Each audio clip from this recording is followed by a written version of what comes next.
Ready? I mean, okay, go ahead. You can go for it, Rob. Good afternoon. Calling to order the October 12th meeting for Environmental Matters Committee. And for the record, we have Alderman Arnett and myself present. Alderwoman Finlayson will be joining us momentarily. Can I get a motion to approve the agenda? I move we approve the agenda. I'll second that. All those in favor, please say aye. Aye. Aye. Motion carries. All right, business and miscellaneous. We have approval of the minutes from, what's the date on those? July 13th. I move approval of the minutes. I'll second. All those in favor, please say aye. Aye. Aye. Motion carries. And now we have appointments and reappointments. Actually, they're all new appointments, I think. And first up, AP 3023, but I don't believe Sarah Oliver is able to join us. So I think, though, just based on, she submitted a very thorough, complete application, and I think clearly meets the code requirements. So if is there I any? may. Yeah. I think we are extraordinarily lucky to have all three of these applications. I think one of the applicants might be here. I would want to give her the opportunity to speak, but I'm going to move that we recommend approval of all three applications. Who do we, are you Catherine? Yeah. I think we'd like to hear from you briefly, but God, you guys look so good on paper. I can't believe how lucky we are. Yeah, let me just summarize real quick. We've got Miss,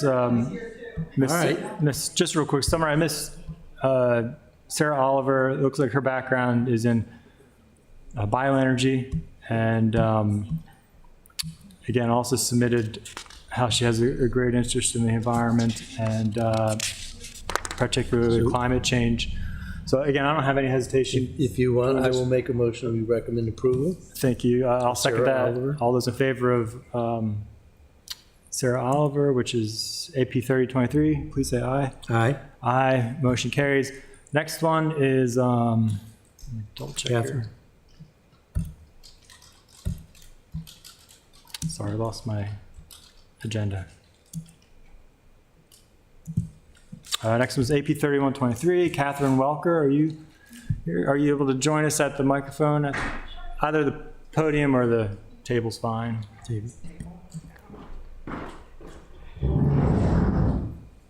Hi, thanks for the opportunity to meet with you.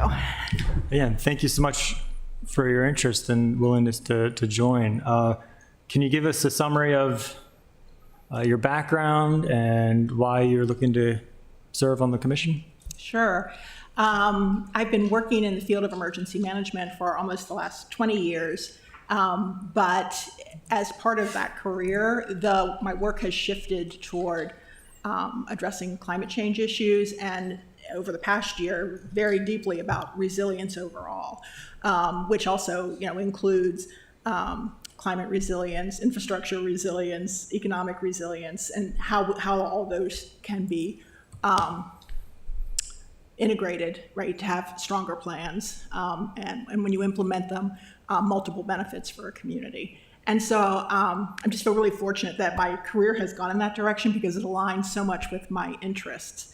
I started in emergency management in the county, in Anne Arundel County, actually. Okay. And while I love working at the federal level and being able to see what happens across the whole country, I really miss being part of working in a community. And I thought this would be a great opportunity to be able to participate in the city of Annapolis. So I was in the county since 1993, but have been in Annapolis since 2017.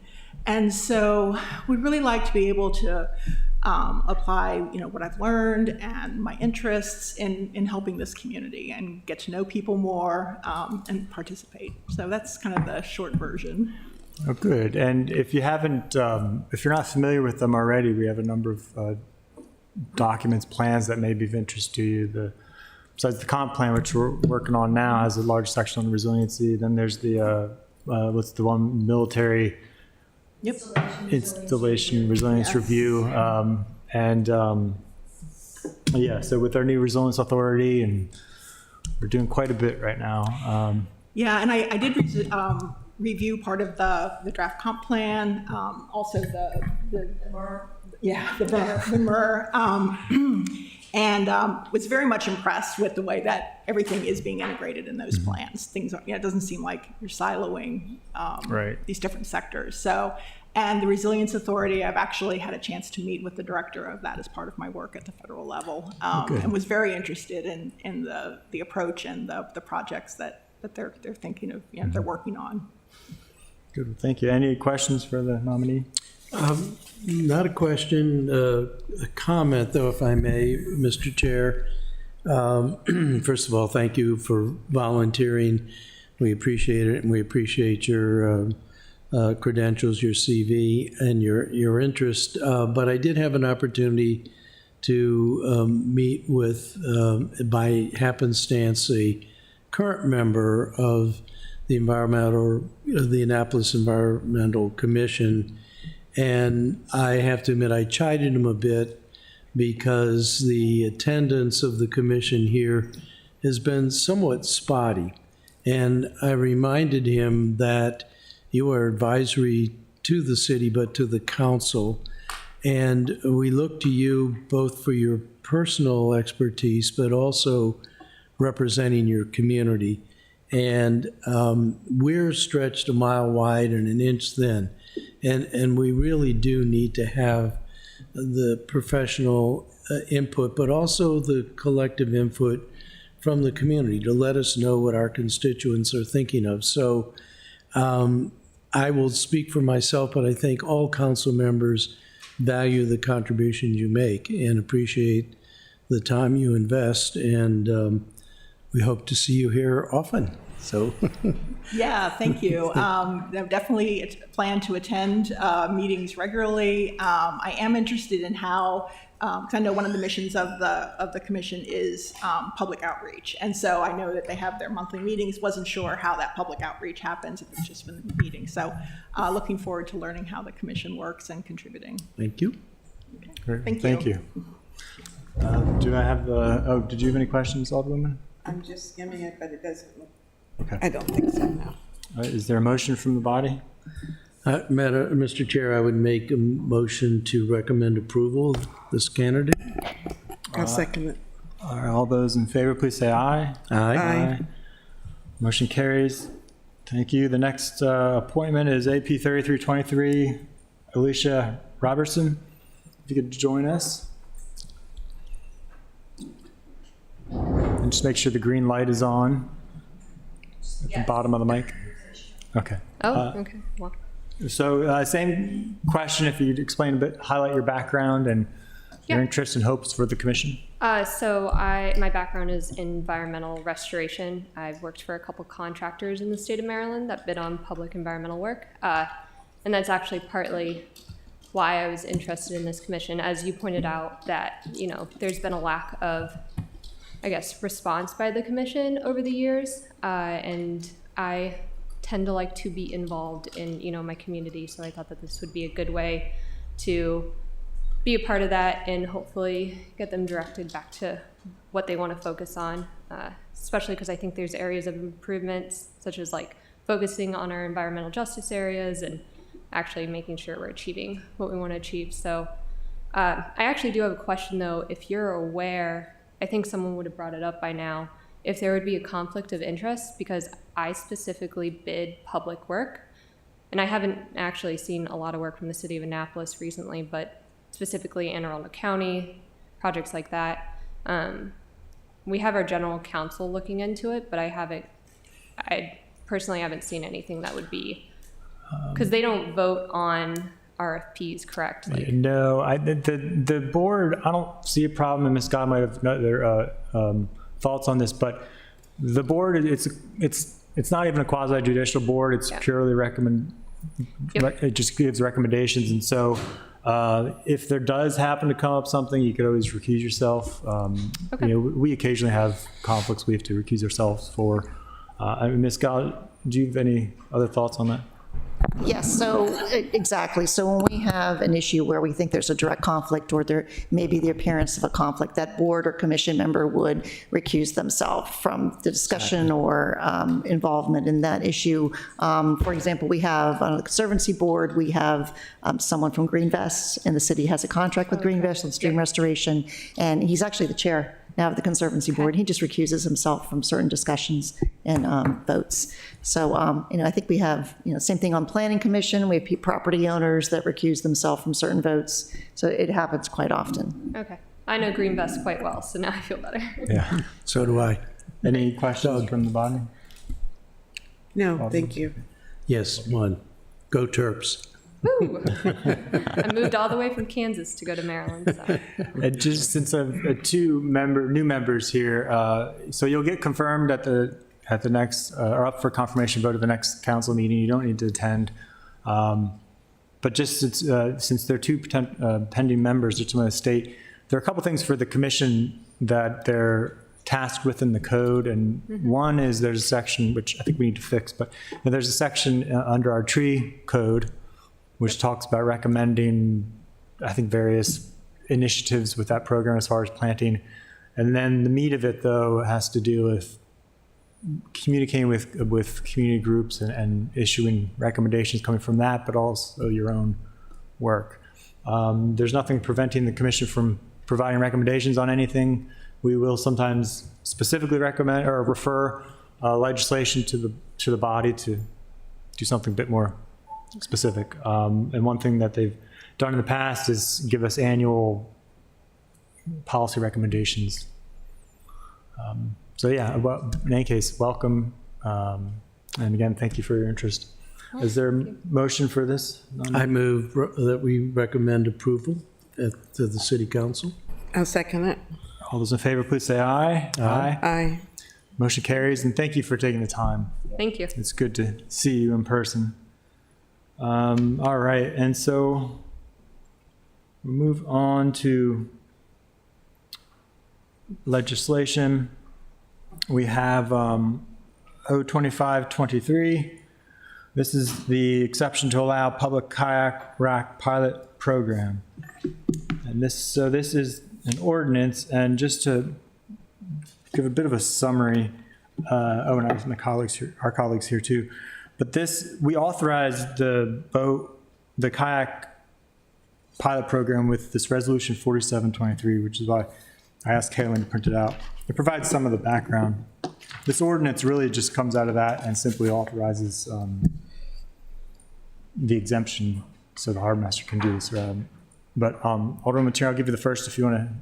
Did you want to state anything?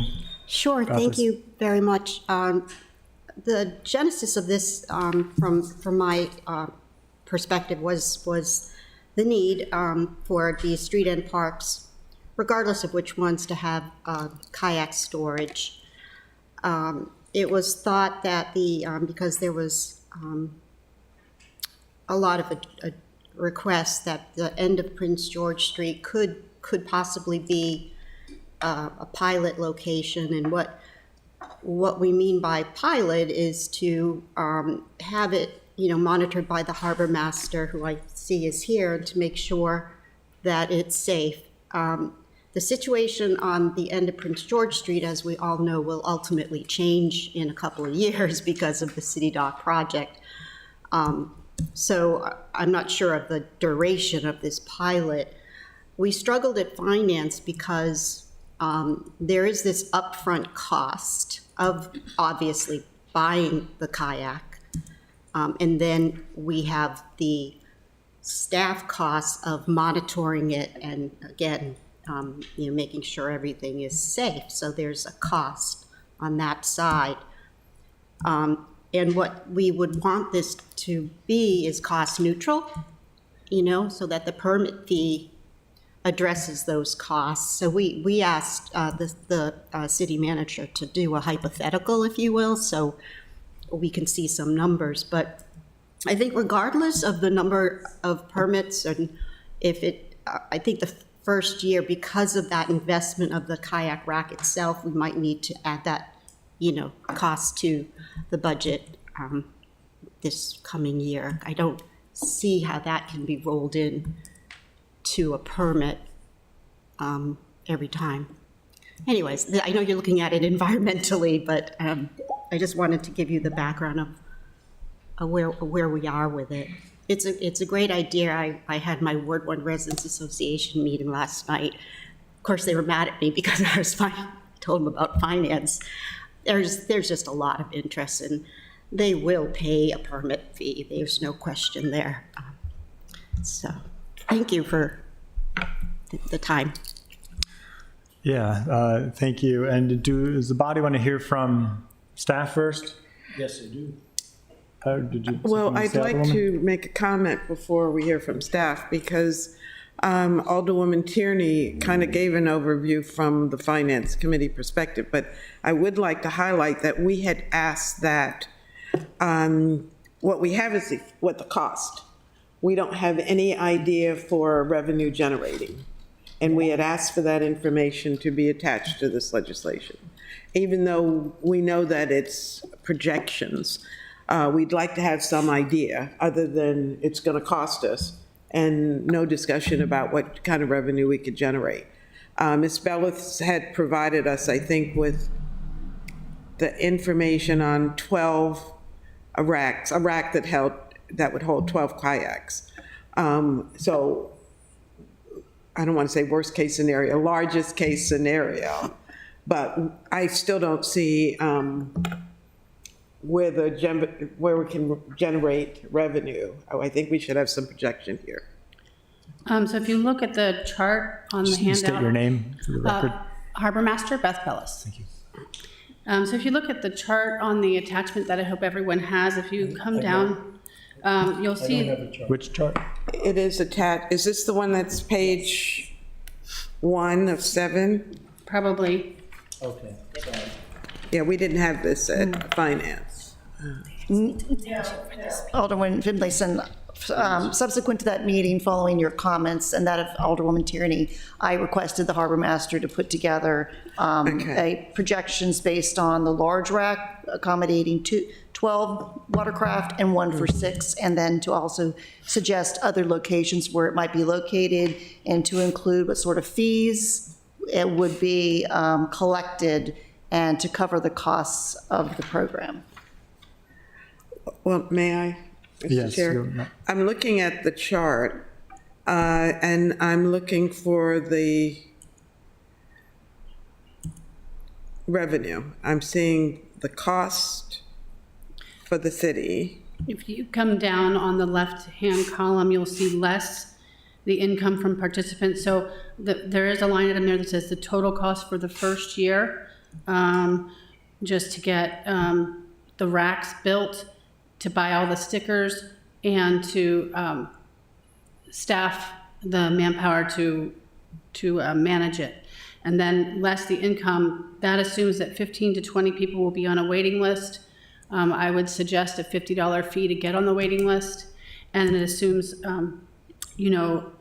a certain percentage will be city residents at $300 per year, and then a small percentage, maybe 10% of those participants may be non-city residents, and I would imagine maybe we would want that fee to be higher, so my suggestion was $600 for those folks.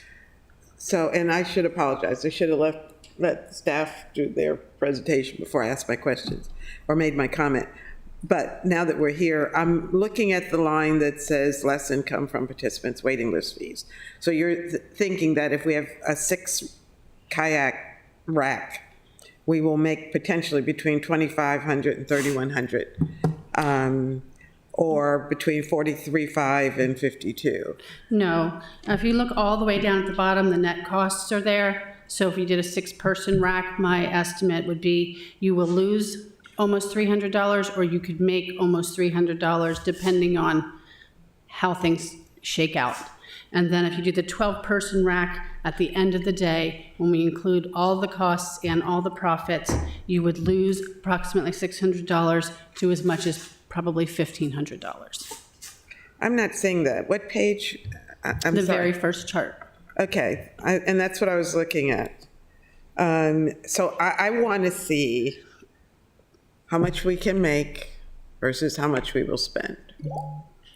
So 1, 2, 3, 4, 5. So the 5th block down on the left-hand side is the row that will show you how much we would make for folks that are paying to get on the waiting list, the $50, and the actual participants, which will pay $300 for city residents or $600 for non-city residents. That's a projection. Obviously the council can decide what they want that fee to be.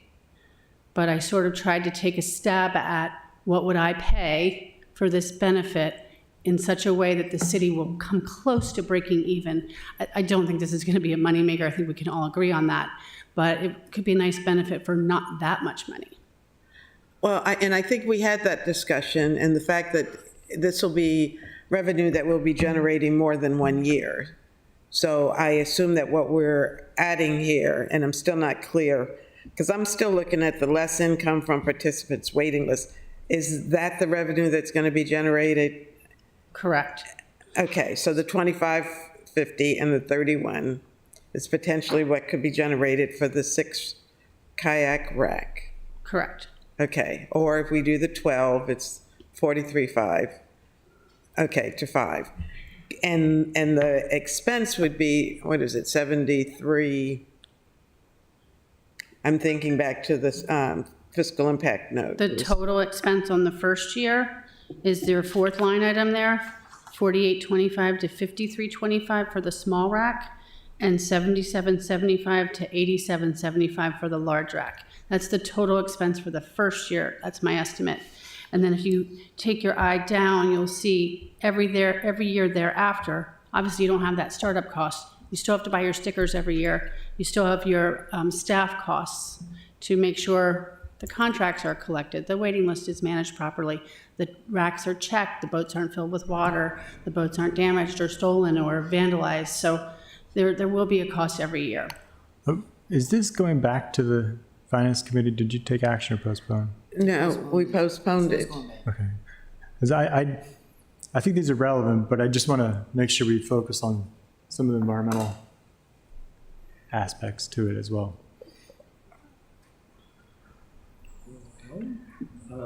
What committees? Is it going to anybody else besides finance? It doesn't even say that it's going to finance. It has to come, It- I'm sorry. It came to finance last But week. it's only referred to. It's only referred to environmental matters. And And this does finance. raise, The resolution no, not on here. It's not, to finance. it's not referred to finance, not on the first reader. The resolution is referred to finance, so you all asked for the companion, so it comes with to finance. Right. Okay. So we had it came with the financial, the resolution. No, I'm thinking of the noise. This does not have a fee resolution yet. Which is really one of So my that's issues. something, it's something, I'm just bringing it up because it's something Companion bills are 47. The resolutions are always. but we don't have the fee resolution for this. I'm just bringing it up because I think we have time to work out the fee structure. Well, since it's a companion piece, I don't know how we could vote on one without knowing about the other. I mean, is that your interest to? I mean, I'm not in opposition to, I understand, yeah. but No, I think want to we make should sure have everybody's all of the clear. information. I'm just, yeah. So this was submitted, I think, before we passed the new requirement that on first reader, we had to have staff report, a fiscal report, and a staff impact report. Thanks to Ms. Bellis, we really do have a fiscal detail report and a staff impact, but it's not in, we don't have a resolution. So I think I would like to see a resolution companion to see those things fleshed out. But I have other concerns about this legislation. I agree with the harbor master's report about problems with a kayak rack at the end of Prince George's. I think it puts kayaks in the middle of an extraordinarily congested area. And but when you look at this report, and again, thank you to the harbor master for adding at the bottom here options for locations. McNasby's might be a nice location, although that is one of the loveliest street-in parks in the city, right next to McNasby, and a lot of people go there just to look at the water. So even a small rack, I think, would be a problem, but even worse, that's an incredibly congested parking area. And particularly with any of the events that are being put on by the Maritime Museum. The same goes for the 4th Street near Davis, another highly congested area, very little parking. It would be nice, it almost could fit at the end of 6th Street on Back Creek, but people would have to make an 8-foot jump into the water. So that's a little tough. Throw your kayak in and jump in after it. But I'm hoping eventually, and I do want to, when we get to talking about the street in park at 6th Street, it's got other problems. But I don't know about parking and traffic at Amos Garrett or Cheston or Shipwright. If I could just jump in, I think we're getting ahead of ourselves a little bit because the resolution that predates this authorized staff to develop the program.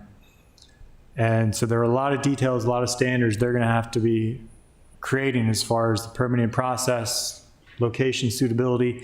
I think that's a follow-up conversation we can have. But all this ordinance does is which is before us, is create an exemption in the current code so that they can technically put in a public boat rack at a street end. But that That's- speaks directly to my point. I think this amendment is, might I say, simplistic. I mean, I at a minimum would like to have a .2 that directs the staff to develop rules and regulations for, I have an amendment that would do something I don't like see that. it. It's attached. I guess they don't have that If I- printed out. I'm not clear on what amendment you're referring to. We don't have an amendment attached or in front of us. Oh, I don't see that posted. All right, let me look that up. But it is unusual. 28 is the amendment we have in front of us. We have the resolution in front of us. Yeah, But we don't sorry, I have- thought I asked to get that printed out. Let me check. So can we ask staff, first of all, do you think this needs to start with the pilot program? Or is this something that is ready to go and that there's a demand for it? And again, if we get to rules and regulation promulgation, I'd like to know how these kayaks are secured, because they seem like they'd be a good target for either theft or people just deciding, hey, here's a kayak, let's go for a joyride. So we did spend quite a lot of time, our team, working through this, and I can tell you that luckily Tyler Northfield was in charge of his community's HOA kayak rack, and so we already kind of know all the pitfalls. And if you move through that document, you will see all of our suggested rules and regulations. But Alderman Arnett makes a very good point. It could be a bit of a mess if we pass this legislation that says we can do these racks without giving us the enforcement powers that we need. So if you look on page, it's probably your page 5, it's my page 4. In the middle of paragraph 7, you'll see an underlined section of ordinance, which is actually, it's an ordinance that talks about our enforcement powers with mooring balls.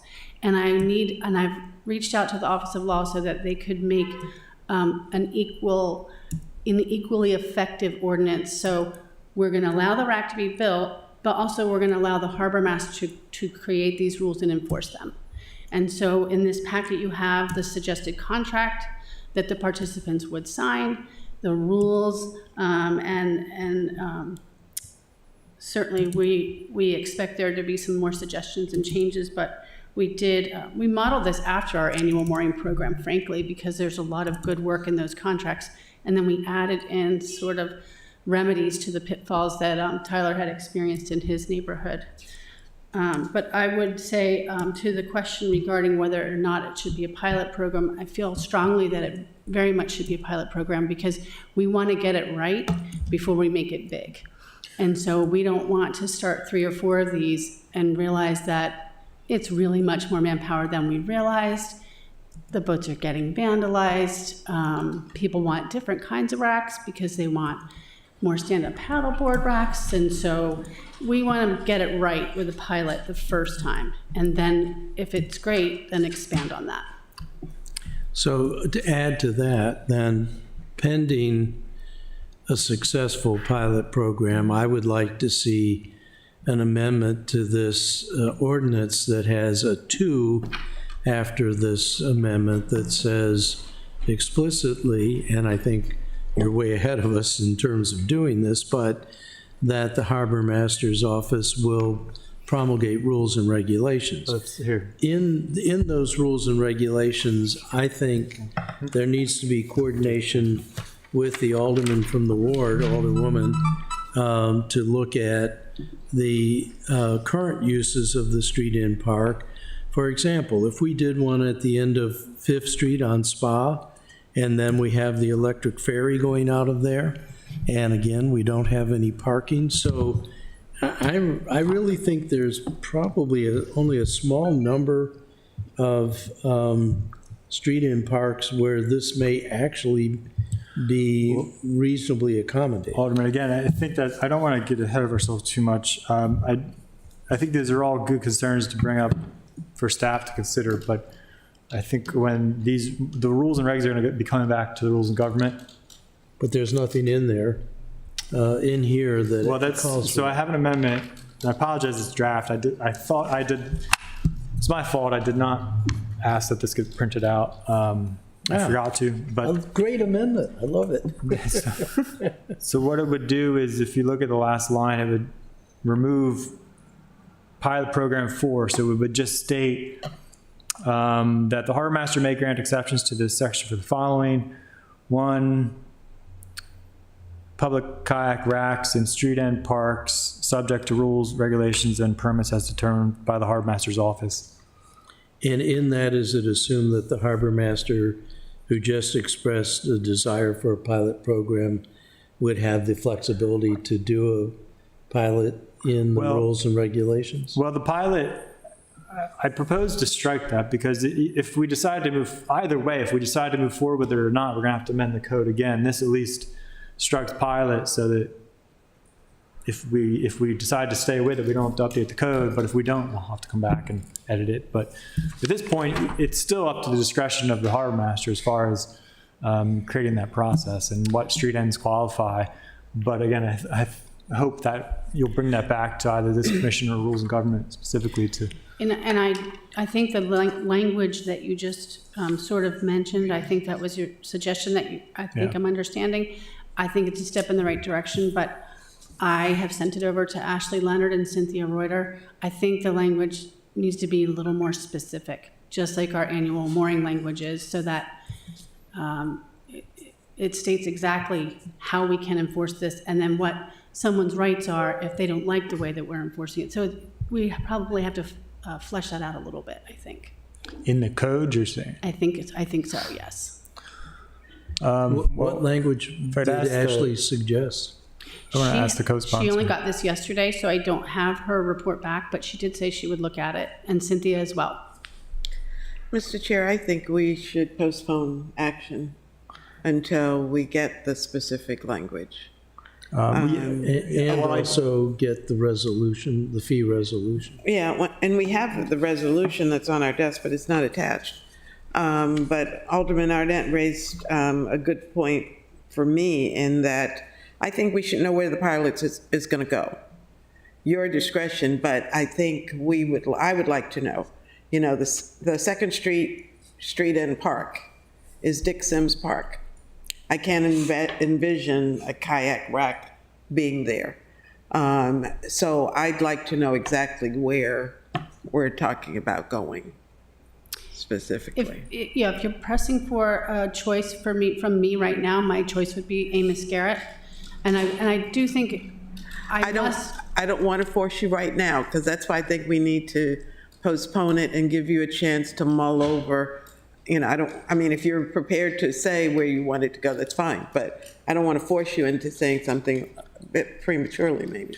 Well, my hope today was just to get things moving in the right direction. I hope that happened, but I do feel I need to go on the record to really explain further why Prince George's Street is such a terrible idea. You know, every year I attend classes on shared waterways and the challenges of shared waterways, and there are plenty of case studies, and I can certainly send an article to the group about what happened in New York's harbor. It is busy by McNasby's, and maybe that's not a great choice, but we do know that by Susan Campbell Park and Prince George's Street, we have large commercial boats, and we have a lot of recreational boats that run right along that Navy seawall, and the number of competing needs there is like none other in any other city waterway. So for that reason, I hope the group will consider that.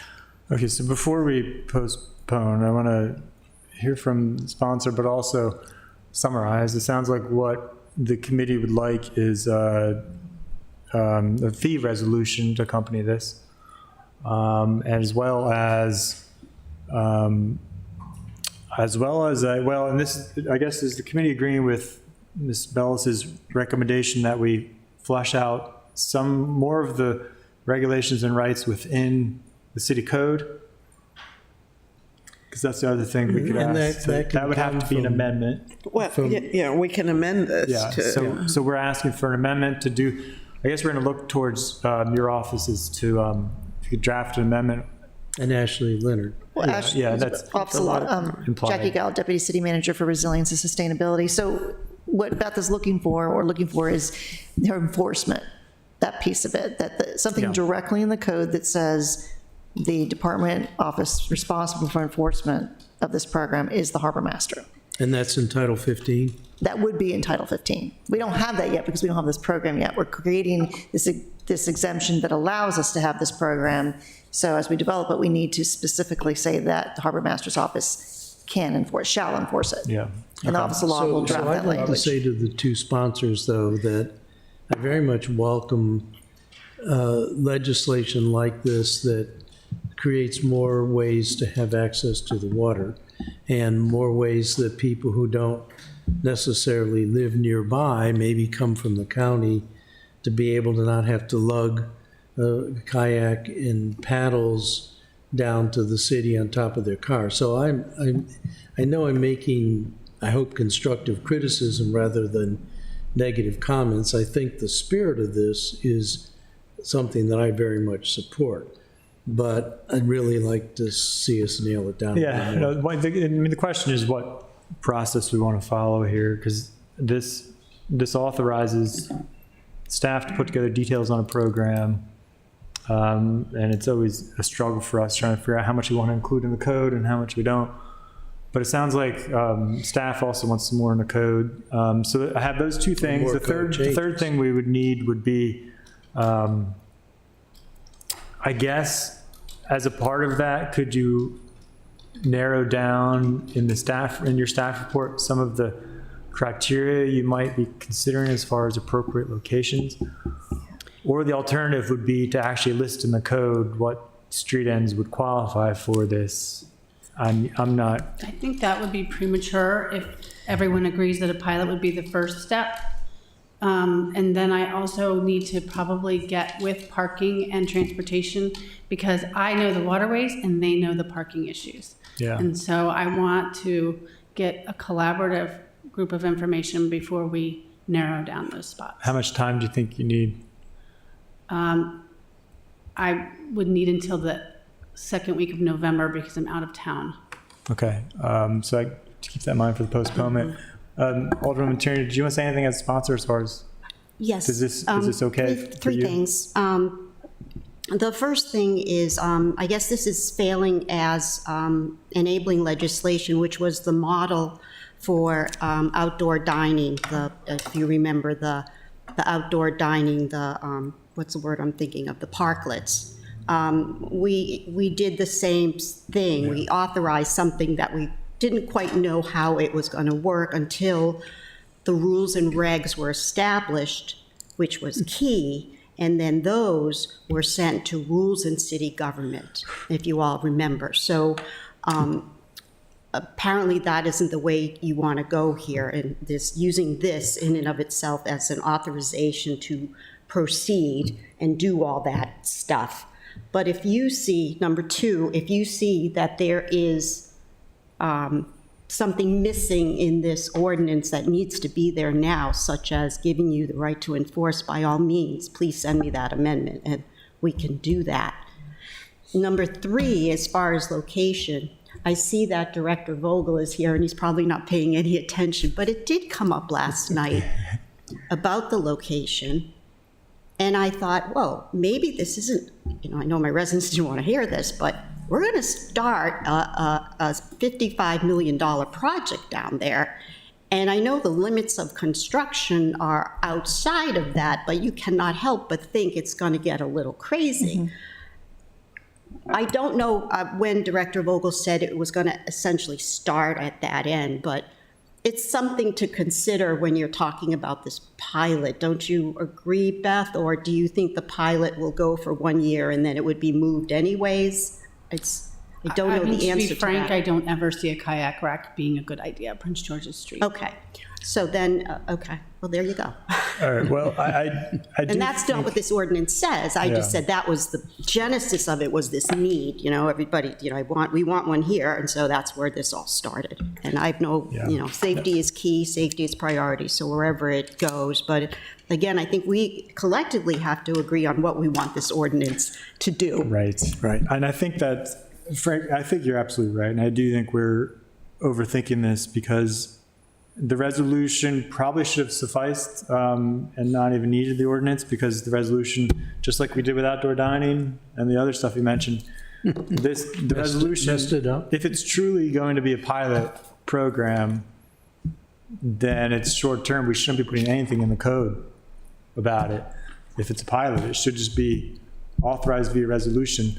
So I guess, That's- we don't have a legal rep here, but, That's a good point. which is probably our second meeting without somebody from the law office here. But I think we should get the law office to chime in about this as far as, I don't think the ordinance is necessarily needed now. So I agree with you that to your point, Alderwoman Tierney, it's enabling legislation. I don't think we should be over-inclusive and prescribe how it should be run. In fact, the resolution says that the program will be developed by the city manager's office and the harbor master, and that's appropriate.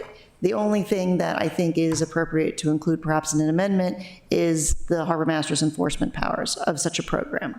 But someone has to be monitoring it and enforcing it. There will be issues that the harbor master will have to deal with, and she should have that power specifically assigned to her. So when it comes back from law, we'll have to have an amendment to 152150. And that's easy for law to put in what you need, right? And I think if I'm a person, if I'm putting myself in the participant's shoes, if I pay my $300, I want first dibs to stay on that rack if I abided by all the rules. And so my concern is that if we don't have the ability to write a warning or take an action if we have to, then that person's going to be able to re-up once the pilot's done. And I may have some problem children, is my thought. Okay, well, we have a lot more to get to, so I think I would be happy to entertain a motion to postpone until we figure some of this out. I thought I did make that motion, but I'll make it again, that we postpone action on, what's the number now? I don't remember. 2523. Until I think the second weekend, Until the next meeting of, November? I think it'll have to be December. I think the harbor master asked for longer because harbor master asked for I thought you said November, though. So Second The second week of November would be an appropriate time for me. Well, that should work for us, that'll okay. be our Yeah. week for our meeting, so that'll Okay. be timely. Okay. May I just ask another question? Yes, I of made the course. motion, it's been seconded, so discussion. How are these secured? They'll need to be locked, and that's in the suggested rules that we would promulgate. They would need to be locked. Paddlecraft are different, so a stand-up paddleboard may be secured differently than a kayak. A kayak may have a cross beam, but a stand-up paddleboard may need to install some type of a D-ring. And we have plenty of time to visit different beach sites and see how other groups have done it. Okay. Thank you. And I just want to, my thanks for your very comprehensive report from the harbor master. It was very helpful to think through this, so thank you. Thank you. Thank you for your time. We can amend the staff report to include this information and so that all council Yeah. members have it. We just provided it in response to Alderwoman Finlayson's request, and that I thought it'd be useful to this committee. Well, as you're discussing with the law office, the amendments, could you ask them if we even need this ordinance for a pilot program? Okay, Thank will you. do. All right, moving on. Did we vote to Oh, postpone? no, sorry, no. All those in favor of postponing, please say aye. Aye. Aye. All those opposed? Motion carries. And I've lost my agenda again. Okay. Next up, we have O2823, City Noise Prohibitions and Enforcement. And I did review the Rules and Government meeting, you had questions about enforcement clarification, and that has, I don't think staff's had a chance to do that yet, so we may want to just postpone this as well. I'm for that because I left my notes at home. But I did have lots of questions. We had that one lady who wrote in about her big yard, but I think this is going to have a much bigger impact on commercial enterprises that do all the yard work. And I'm very concerned that we have a mechanism that alerts them very early on that if this gets passed, they can't use gas power leaf blowers. And some of those companies are shoestring operations that may have an impact on their ability to do business. But Yeah. I think we need to think about that. Yeah, I guess, Ms. Guile, would you be, I don't know, I don't know if you put together, I think Vicky put together the report, but could somebody from your office perhaps provide detail as far as a public notification? I imagine there will be minimal cost to that, but I think it'd be good to think about how we can get the word out, maybe create bilingual flyers that could be handed out by residents to, like if they see, the neighbor doing it, just give them a heads up. I could also say on there, I mean, maybe we could even think about mailing something out to landscapers in the area. I don't know how many there would be, just to inform them. I think we should use every tool that we have to help the community understand where we're moving with this, including newspaper ads. I think we should take advantage, and idea. social media also, because it's going to be a big change. I mean, there are some wards that, Ward 2, I think is going to be greatly impacted. So, Alderman Terry? Savage, are you asking that prior to your final vote on this, that the Office of Community Services and the City Manager's Office work to spread the word about this legislation, or? No, just come up with a method. why would the Just Office a of plan. Community Services do that, though? The Office of Community Services can help us with the bilingual part of it and I help with Translation. identifying constituents that may be concerned. So are you looking for a motion to postpone? Yes, I so just a move. plan. Oh, it's a plan, okay. I'll second it. All those in favor of postponing, please say aye. Aye. Rob? Motion, sorry. No, I just want to, this was before Public Safety Committee, and nobody wants to enforce this.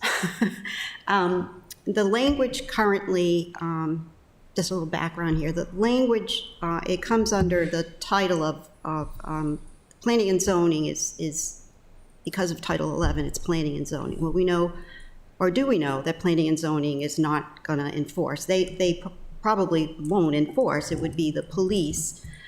But I didn't get warm and fuzzy at public safety. Are you going to respond to non-emergency? Are you going to respond to those phone calls? Right.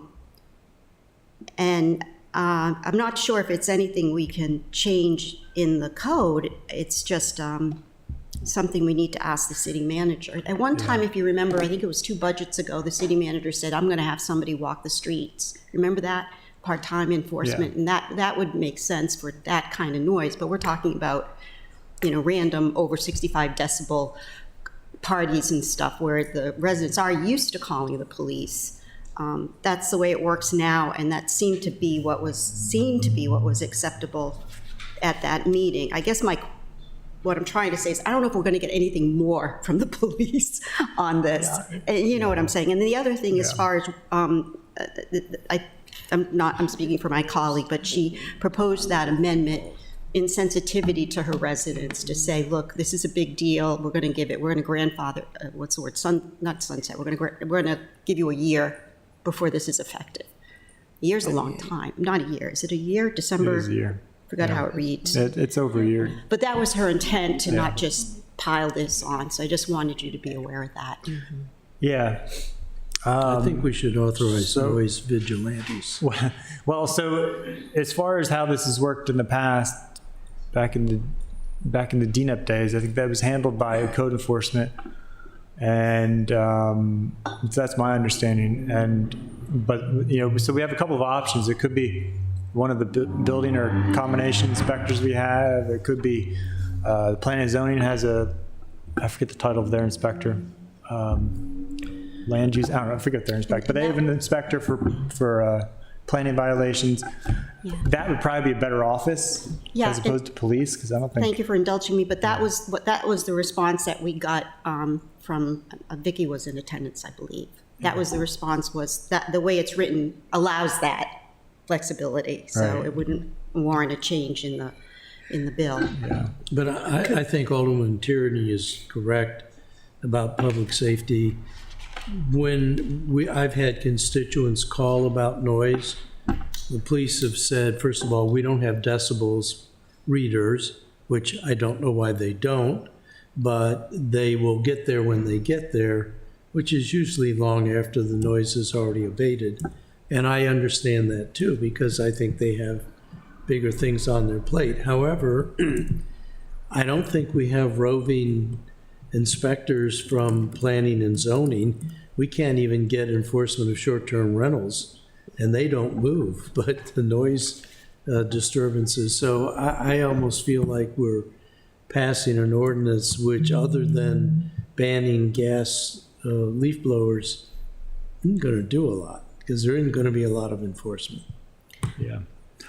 All right, Alderwoman? I think we need, if we're going to move forward, and I'm hoping we postpone it, but we need a staffing impact. Yep. Because we don't have anybody to do this. And if we're going to pass this, then we have to decide who's going to do it and how we're going to pay for it. So, And actually, the assistant city manager agreed to that with another piece of legislation. We were talking about our rules, I can't remember what, but this staffing impact, and it's not just short term. the amount of staff time, it's also, do we have the right kind of staff? All right, I think we need to move on. The other option for enforcement would be our environmental compliance inspectors in Public Works. I think the city manager's office. Yeah, would be- there you go. So, How many people are in that office? Let me think. okay, a motion already passed, I think, to postpone, so I'm gonna, so let's just do the same thing for R51, which is the, I don't know if we voted. let's do Did the we same vote on thing. it? On which one? To Yeah, I thought postpone? we did. No? You're saying we didn't? That you guys did at least vote. Okay. Aye. Sorry, Ms. Jackson. No, I was saying, I have it written here that you guys already did. Oh, okay, Okay. thank you. All right, so the companion legislation, R5123, I move we postpone.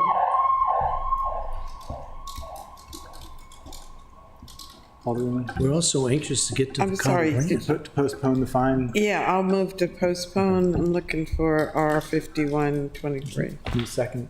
Second. All those in favor of postponing R5123, please say aye. Aye. Motion carries. Mr. Chair, I do want to point out to you that I absolutely have to leave Yes. at 4:30.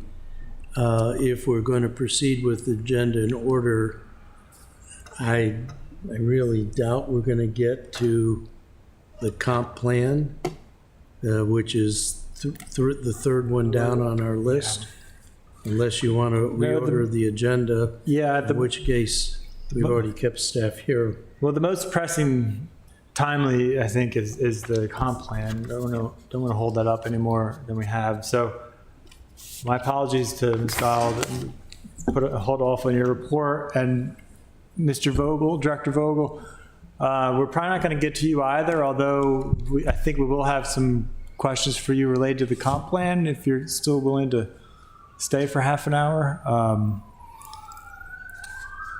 I can stick around. Okay, in particular, The Sparkler thing is not gonna happen today? no, not today. Okay. I'll put it on Mr. Jackson, you put it on the agenda for next meeting.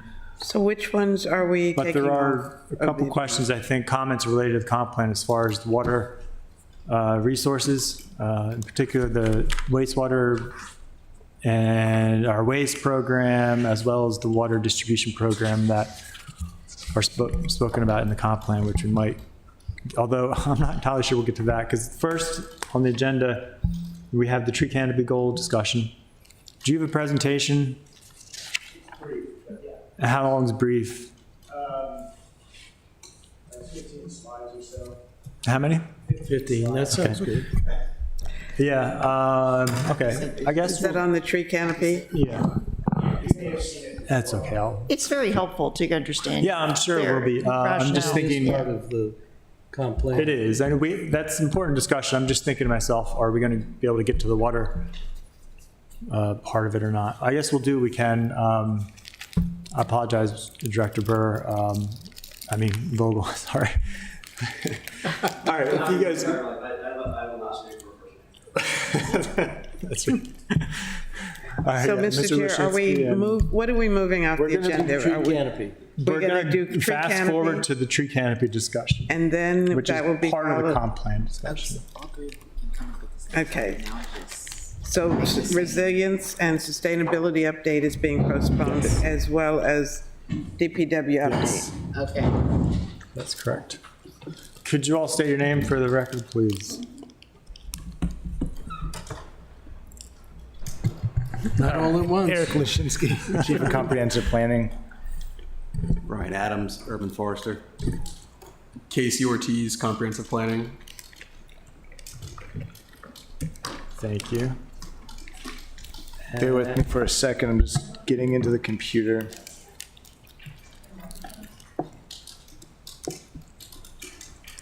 Do we have a copy? No, we don't. We don't. We will be getting a copy of these, right? Yeah, I did forward it ahead of time, but His is not for the tree. I have a canopy. feeling we're gonna His need to is up under schedule the next the item, special under meeting this one, and after that. So to talk about the the rest of the comp comp plan. Okay, and- but it I agree. did list tree canopy separately. Oh, yeah, no, I don't So- have that. That's what, I think Eric, tree canopy approach. No, I didn't get tree canopy. Yeah. Should probably do Okay. this one. you may have seen this before. I mean, we've given this, we gave it at least to the Environmental Commission. If not this exact presentation, you've seen some parts of it, I believe. But we're here just to talk about tree canopy. It's a major part of the comprehensive plan. Oops, let's see. Why won't it? There we I go. don't think I have an email on this, but, Oh, no, It would have come from He Kalen. was right. okay, one second. all right.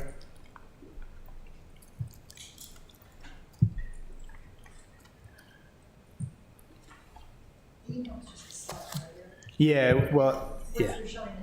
Yeah, Okay, I'm not clear. okay. Is it tree canopy or is it the comp plan 2040? It's the tree canopy approach within the comp plan. It's, Okay, this is introduction. Is Yeah, this this the is introduction to the me- whole comp plan? No, this is me just explaining why we're focusing so much on tree canopy Okay. within the comprehensive plan. It's, we have three major themes within this comprehensive plan that drive every goal and recommendation. It's equity, health, and resilience. And that's first page of the comp plan here. That's the only reason I'm showing that. But then if you move into our Chapter 9, Environmental Sustainability, we have a lot of emphasis on tree canopy. We have several pages of narrative and maps. Casey Ortiz is our comprehensive planner in our department. It's done a lot of the mapping that's in this presentation and in the comprehensive plan. And tree canopy has huge benefits for the city. It achieves numerous goals for us: shade, property value, stormwater infiltration. It increases life expectancy, health outcomes, et cetera. And it addresses all of our themes in the comprehensive plan, and that's why we put a lot of emphasis. I'm going to just cut to the chase. I know that, the goal in this draft comprehensive plan that we released in June said we were going to try to get to 45% tree canopy of our entire city land area by 2040. Based on comments we've received, we are going to increase that to 50%. That was the goal in the last comprehensive plan. We did extensive amount of analysis to understand where we are and what's preventing us from increasing our tree canopy. And that had led us to bring the goal down to 45%. And I'll explain where the 50% came from in our last comprehensive plan. It was based on an analysis that was done in 2006 that basically said from a stream health criteria, if you're going to be planting along a riparian corridor of the stream or in the watershed, getting to approximately 45% is really your goal based on research that had been done. So it's a water quality type of criteria. And the consultant at the time basically, said, well, if you want to be ambitious, let's go up to 50%. And that was really the genesis of that number in the last comprehensive plan. 45 was seen as the minimum. 50% was taking us above and beyond. And so you flash forward to today.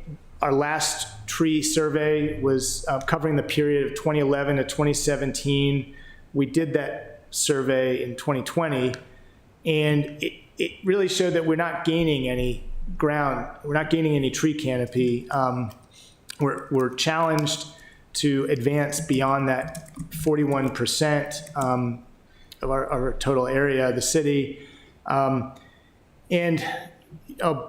Brian is going to be doing a new tree survey soon.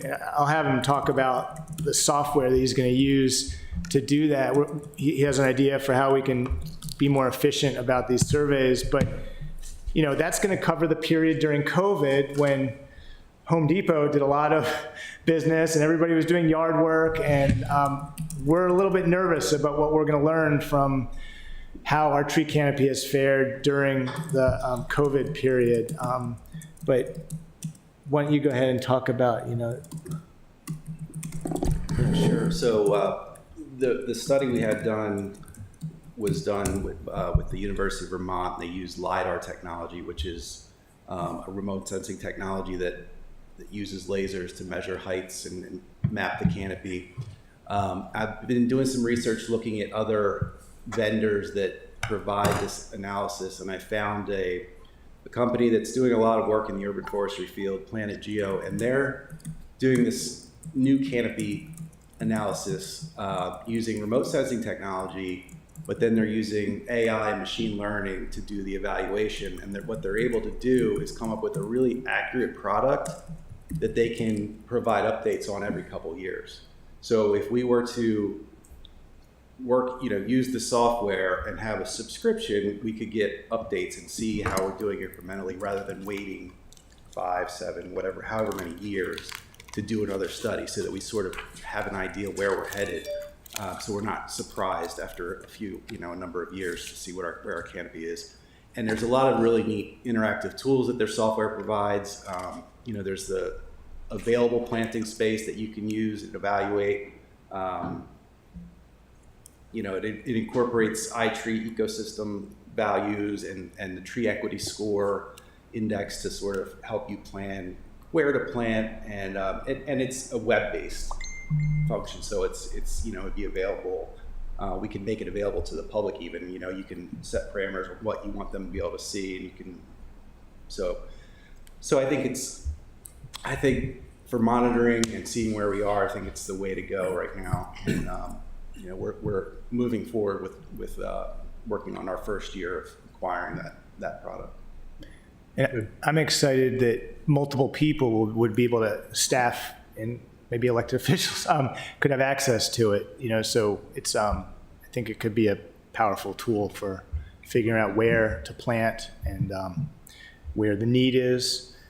If I can interrupt, Yeah. Mr. Chair? I knew we used Vermont, but I thought Frank Biba used another place where he got tree canopy information. Do you recall? Because you were in DNAP then. No, it was just University of Vermont. I mean, a couple of years back when Alderman Budge was here, Chesapeake Conservancy did some work. Okay, so, but Those are the only the two. advantage of Vermont is we have a constant database, so we can watch it over time. Will the new system provide us that same kind of continuity? Yeah, so if we go to this new system, what it does provide is that continuity. So we'd be on an annual basis, or we could use it every couple of years, but they get the data a lot more often, and so we can update it more often. And with University of Vermont, they depend on outside LiDAR data to base their analysis. So they have to wait till it's flown or however many years between new surveys. So it's a little more, it comes to us quicker. And you can plan for it budgetarily, right? So you're not hit with a large sum to do one analysis every 5 or 6 years. You've got a lower amount over a longer period of time. I believe the University of Vermont did the prior survey as well, and they did the update for us. And where Chesapeake Conservancy comes in, they were having an update done for them as well, and we did it at kind of at the same. The University of Vermont did work for both of them at the same time, so there was some cost savings to the city. Isn't that correct, Mr. Adams? Yeah, there was. Okay. Yep.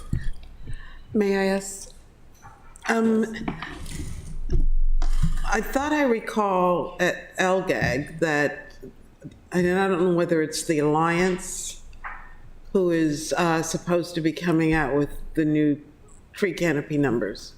Are you familiar with what they're doing? Or maybe it was the instead of the Alliance. I thought it was the Alliance because they're the ones we work with LGAG, the Local Government Advisory Group. I believe it's the Chesapeake Conservancy that does the analysis. Okay. Yeah. But no, All right. I'm not in communication with them. They're using different methods, and so, if we were to go to this, we want to stick with that because we'd have a baseline using that process, that method. So I don't think you want to change, go from one to the other back and forth. But I think their data could certainly be useful to us, and I would be willing to reach out to them and see what.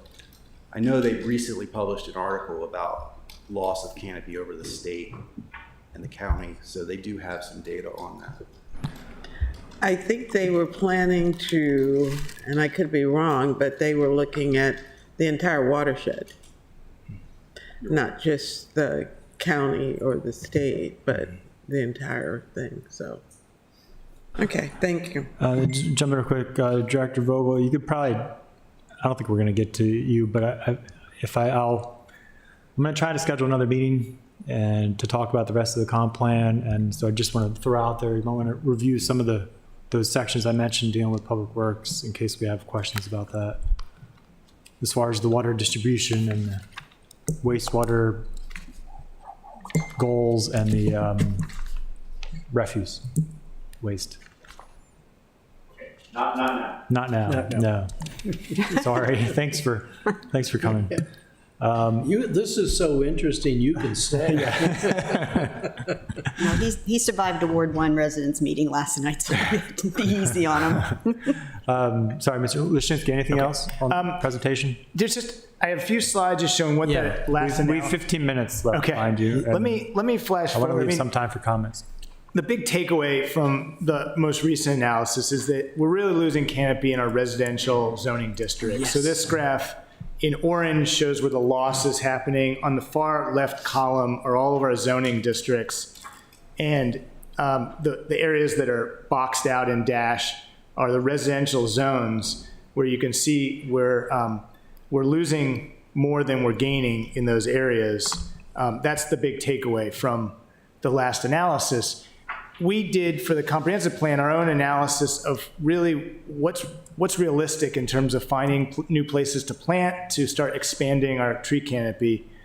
Casey did a lot of this analysis. So you start with the city, about 4,500 acres of land, not including the Navy.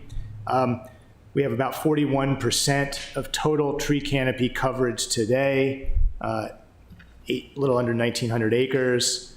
It's hard to see the green. We have about 73% of the city is covered with impervious surfaces, roads, homes, buildings. Existing tree canopy or water. So these are the areas that we see as already covered by something else.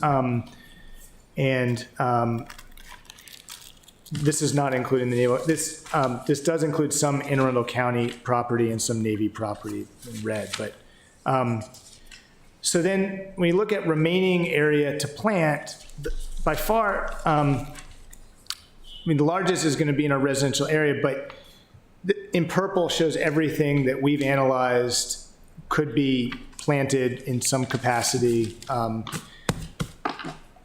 Residential, about 18%, we think, 678 acres throughout the city. And these are zoned areas. So commercial or mixed use, about 4% of the city. Existing open spaces are parks that may have open areas that aren't being used for recreation, about 7%, 315 acres. And then you add all of that up in this composite map, we have about 1,200 acres total that we think, basically dispersed across the city. But by far, the most is in the residential category, more than half of that. We have a lot of constraints that Brian knows all too well, just in terms of where we can plant. These are just the basic constraints that we're often working around to try to find places to plant. We use standard numbers for approximately how many trees per acre is realistic to get to that 50%. And so based on about 45 mature trees per acre, it's going to be about 18,000 trees to get to 50% coverage and a little under 7,000 trees to get to 45% coverage. Now, we have a lot of recommended actions in the comprehensive plan to help us get to our goal. As I mentioned at the beginning, we are moving the goal back up to 50%. All of the recommendations still very relevant. I'll just walk through those quickly. The critical area is 1,000-foot buffer from the waterways. Currently, it's really only in the 100-foot area that we have the most stringent tree mitigation requirements. If you expand that same requirement to the full critical area, we could recoup a lot more space, 9%. Do you recommend that in the plan? We do. I missed it. We do. It's not under tree canopy, it's elsewhere. It will be under goal ES2, the tree canopy goal. It should be under there. We don't have a heritage tree law in the city. I've lived in other places where that did exist. We could certainly have that here. I mean, there's a prominent, there's a project that's going to be probably breaking ground soon on Bay Ridge Road that's essentially designed around a heritage tree, the Bay Village. That wasn't a requirement to my knowledge. It made sense to do it, but I think future development could certainly work around our heritage trees. That's the way it's worked in like Austin, Texas, where I used to live, is based on native species and size. We want to incentivize residential plantings. Brian already does this to some degree, but it's a tall order to kind of work with neighborhood organization, HOAs, organize it, find the places, ensure that they're sensible places to plant the trees so they survive. Finding, the funding is definitely an issue, but that's where we're losing more trees, and it's also where the stewardship potential is. It's makes sense to focus on residential areas. More tree giveaways. This is already happening to some degree, but could happen more.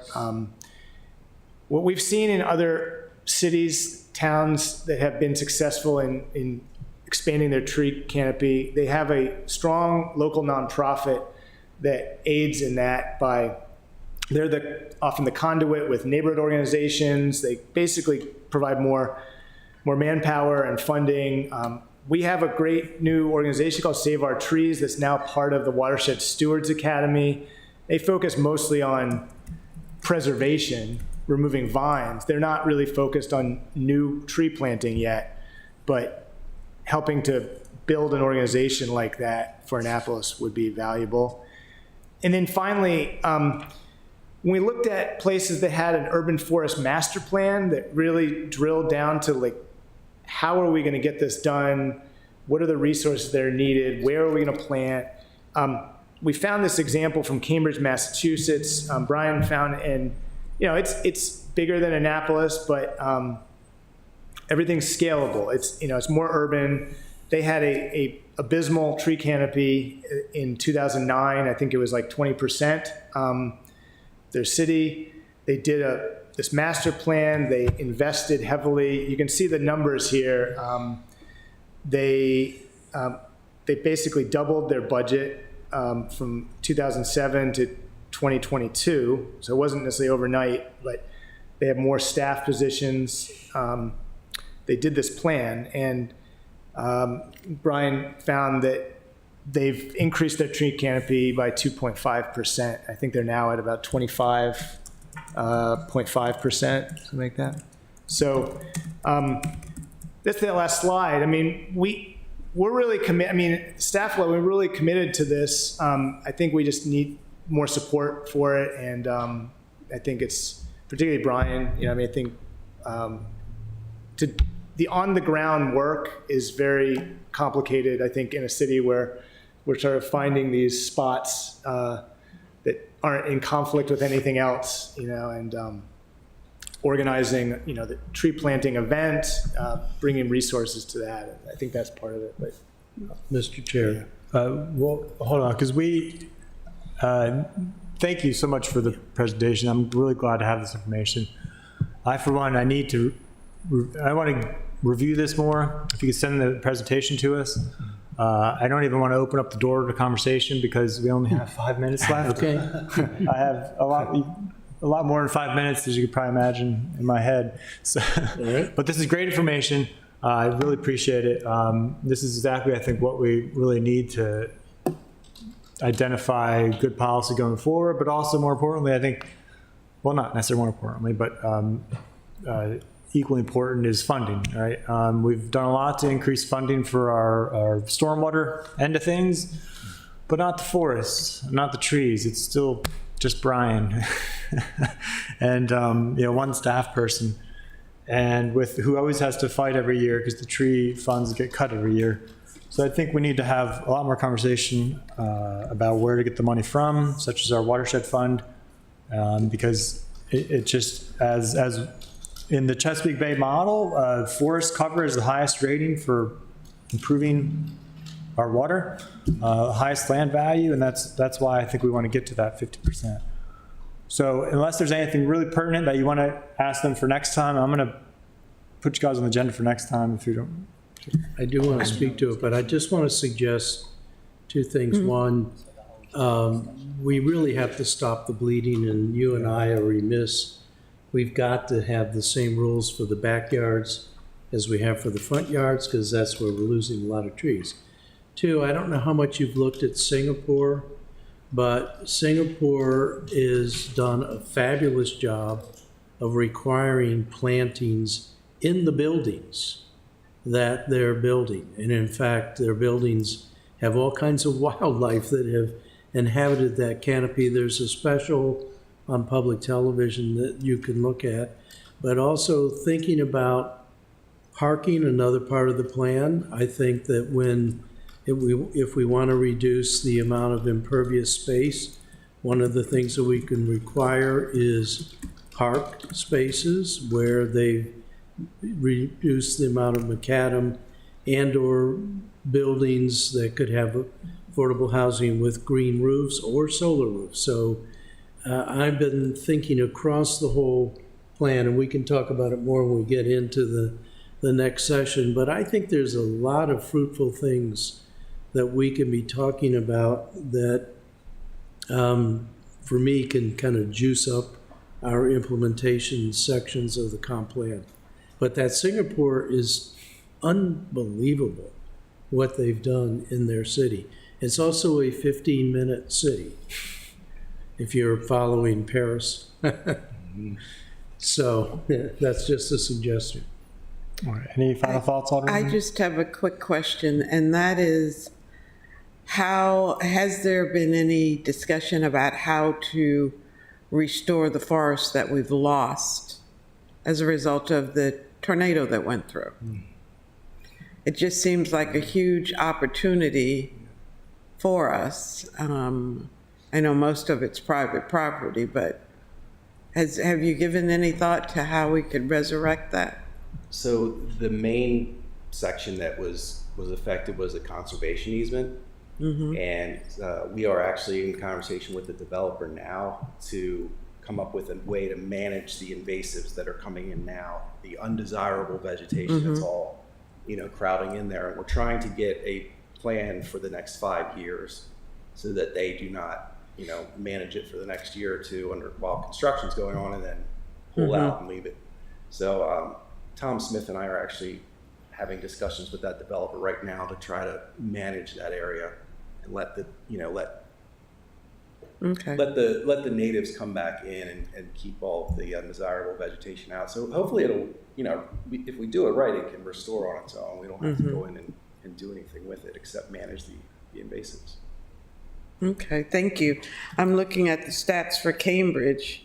They're the same size we are, with 117,000 people. Oh yeah, more dense. Probably even harder to find place to plant there, I'm thinking. But So, anyway, thank you. But on your slides, if we go back to that one with the impervious surface, I'm not accepting that we have to accept all that impervious surface. Right. That's why I said tearing up some of the parking and other surface things and creating space for green, I think we can do. yeah, I want to just qualify this as it's a little misleading, but this map is showing both impervious coverage and the existing tree canopy. So like the area that's already planted, but I agree that there's, we excluded impervious surface from the potential places just because it's harder to plant, but you're right. I mean, parking lots, they should be a primary. All right, we're going to put a pin in this. Great. I think it's an important conversation to have.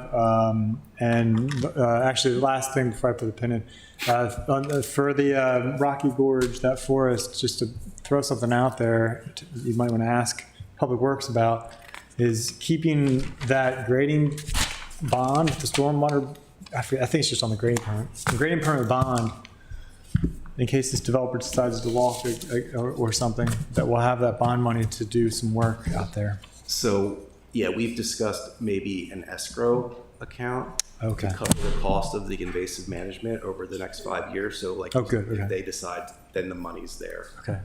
But didn't I understand you to say you're having a discussion with the property owner?